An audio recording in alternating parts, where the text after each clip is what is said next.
Ono je za komplet ljudski organizam. Nema zašto ono nije zdravo, ja ga pijem redovno. Vjerovo ili ne, ja mislim da se međe da se ne bojim. Tako sam, evo, znači nemam nešto sada ja kažem što ja držim koze pa da to ne. Uzmi evo ljude, kašlju, žene, djeca po selu ovdje dovede, ne znam ni ko je, ni šta je, razumiješ, noć, nekad, hajde daj, ima li mlijeka, pita koliko je to za lijeka djeci, to je halal bilo, ja to dadnem.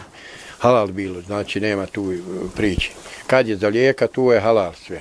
Ali ovi koji, kuća cigareta je 5 maraka, najjeftinija. Nije ti žao, znači dati za kuću cigara 5 maraka, žao za litar mlijeka dati 5 maraka. Prema tome, znači, kome paše, kome ne paše. Nek svak, da ljudi znaju šta je koza. Svak bi je držao na balkonu. Ja u gradu živim. Imam stan trosoban, situiran, sređen. Sve s kozama, ja sam sve s kozama stvario u životu.